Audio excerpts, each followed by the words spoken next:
Now I feel an obligation to my children. I name my children all Arabic names or Muslim names. I want them to identify with their heritage, never to be ashamed of their heritage. I don't think my parents were ashamed of their heritage more so than they didn't want to be discriminated against because of it. There was maybe 1 or 2 girls that would wear the hijab when I was growing up and going to high school. Now it's common. Nobody even thinks twice about it. You see it all over the place. This teddy bear was a gift from my husband for me when I came back from Hajj. Her name is Hadra, and he went to a teddy bear factory and made me one with a hijab. So a Muslim teddy bear.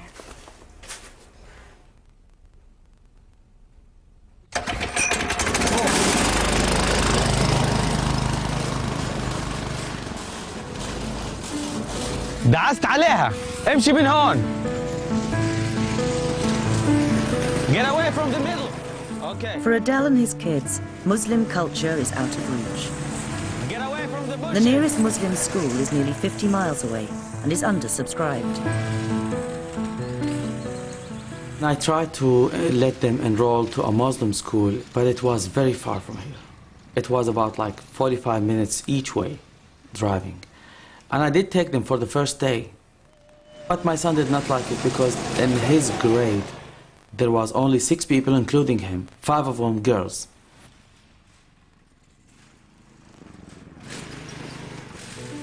So Omar has no Muslim friends.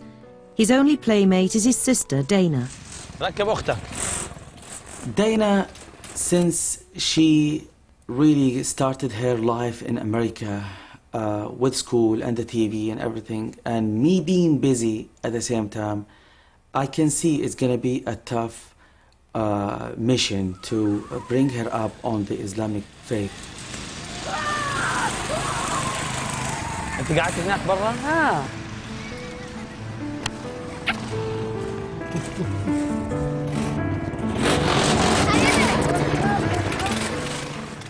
Whilst her grandmother is staying, Dana has the influence of a traditional Muslim woman.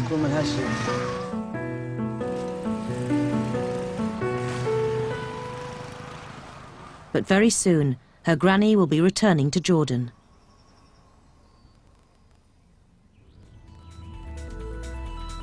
Tariq's new dream home is designed so he can have his whole family living together. It's the deluxe version of an old cultural tradition. This is the backyard of our house, and as you can see, we're going through some construction right now. Just trying to create enough space for each family member in there. And for the time being, my parents are over there. Then we have our kitchen and in the middle, then our living area. Then Summer and I, my wife and I are over here, and our kids are right next to us. The very first bit of the house to be built was for Tariq's grandparents to live in. Then came the gym.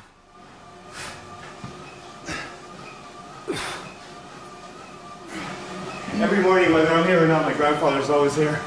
So it's nice to have some company. Being under one roof with the entire extended family has had a real impact. First of all, it has made me a little bit more religiously aware. And the reason for that is because I see my parents praying every single day, 5 times a day. I see my grandparents doing it. As a result, eventually my wife was doing it, and my kids are. It's instilled a lot more religious awareness in us as a joint family unit than had I been living by myself or just with my family and my own kids. Despite the move to America, Tariq's parents brought him up the old-fashioned way. At the age of 24, which is relatively young, I got married, but I got married the traditional way. I had an arranged marriage, which, I mean, I had say in who I was going to marry, but I didn't know my wife before we proposed, but she was my sister's best friend. Sana said he can only stay till 2:30. They said that they may come for a little while. So, you know, the first thing I'll be doing, I won't be shaking her hand. I travel a lot, and I have a great sense of comfort knowing that when I leave, that's one person out of 14 that's left the house. So there's still 13 people living in the house and looking after each other and taking care of each other. In fact, Tariq was in London on the day of the September 11th attacks.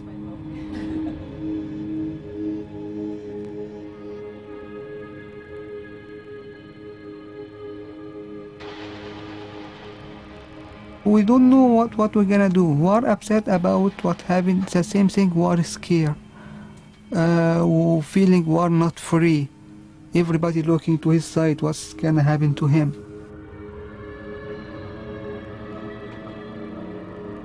I came back to work the next day.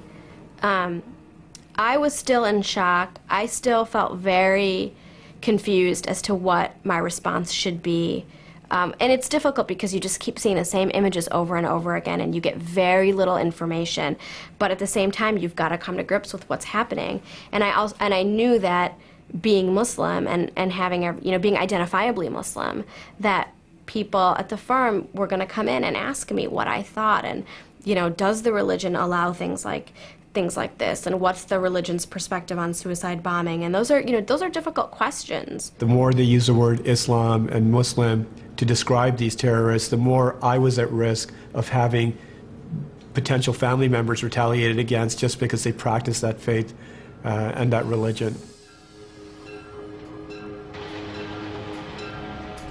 You definitely feel the stares and the looks and people not wanting to sit by you on the train, or people will get up and move if they don't want to be around you because they're wondering what you're doing, or they're kind of looking you up and down to see why you're on the train. Texas had the highest incidence of revenge attacks against Muslims. Adele could have been a target. I did not expect anything to happen because they all know who am I, and as a matter of fact, I was really moved when I saw a lot of customers and a lot of neighbors and people, even authorities here, come in and telling me, here's my number, here's this, if you have any problem, call me.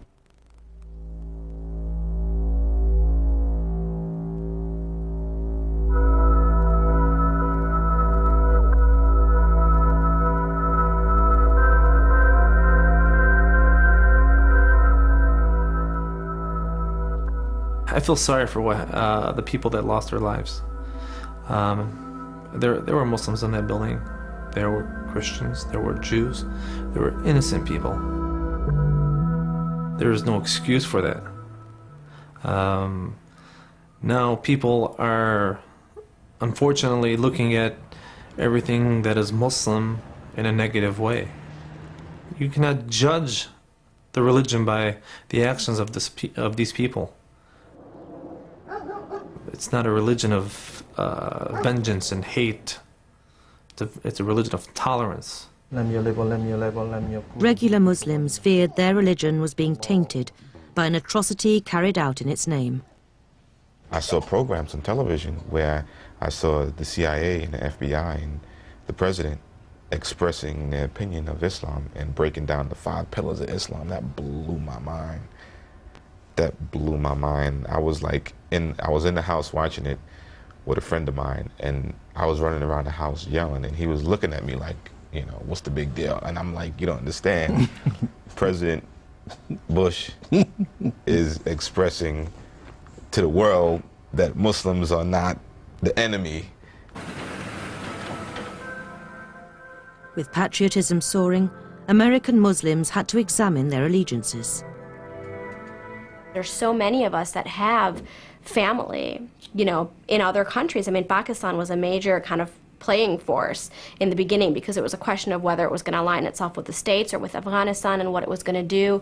And I think for those of us that had family and relatives there, it wasn't so simple as you're either with us or you're with them, because of course we condemn the attacks, but we don't believe that means that the government should just go out and carpet bomb Afghanis, And there was just so much jingoism and so much, support American troops. And you know, how could this have happened in America, and America strikes back, and America's retaliation, and we will not stand for this, and this is a threat to our freedom. And it really put pressure, I think, on the Muslims to decide whether they were going to be American or whether they were going to side with Muslim nations.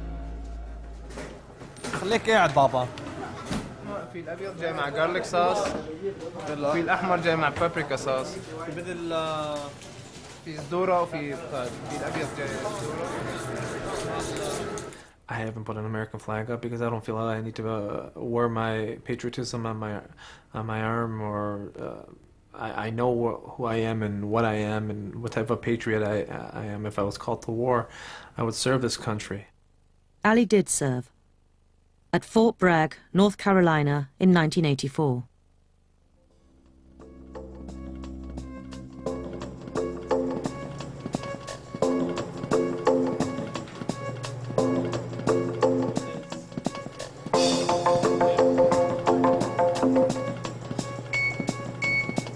It is my duty, according to Islam, the way I understand Islam, to defend America.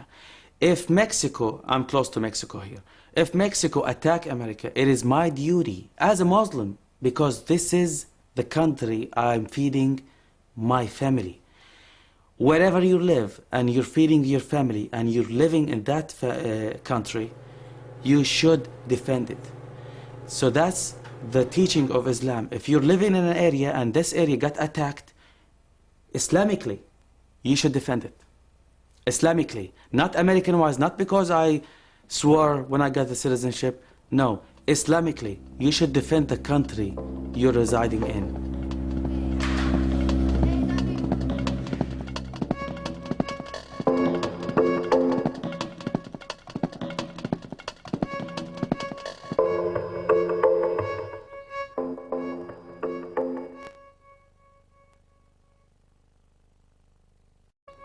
Prior to September 11th, I never felt different. I felt that I was just as American as anybody else, and I felt that that nobody ever looked at me differently, or I ever looked at anybody else differently. And because of my business, I interact constantly with all types of people from different cultures, different backgrounds, different mindsets. And not once, and even during school, I mean, not once did I ever feel, gee, I'm a little different than these guys, and I feel it. However, after September 11th, you know, you feel slightly different. You feel that people maybe look at you a little different.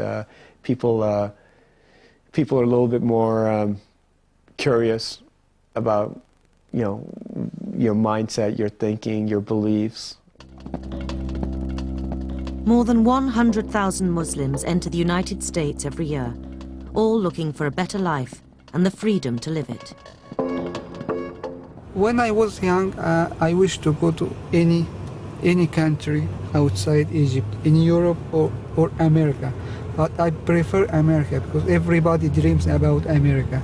It's easy to live in America, it's easy to get a good job, it's easy to get a good college and a good study in a college, to be a good man, has office, has a company. That's why I dream. It would have been a lot more difficult for me to achieve what I've achieved here had I stayed in Pakistan.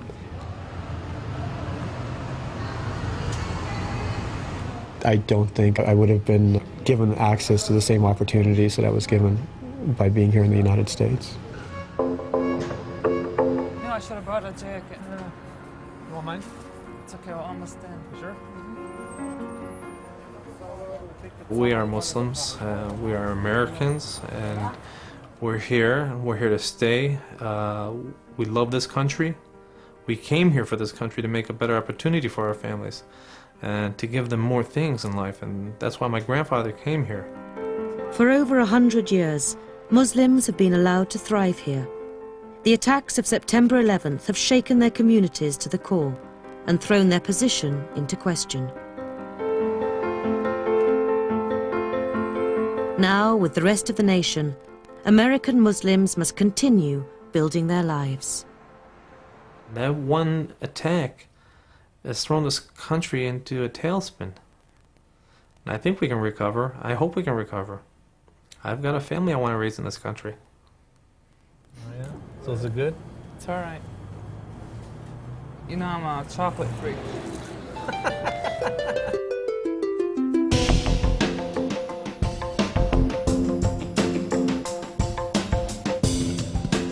Playmate is his sister,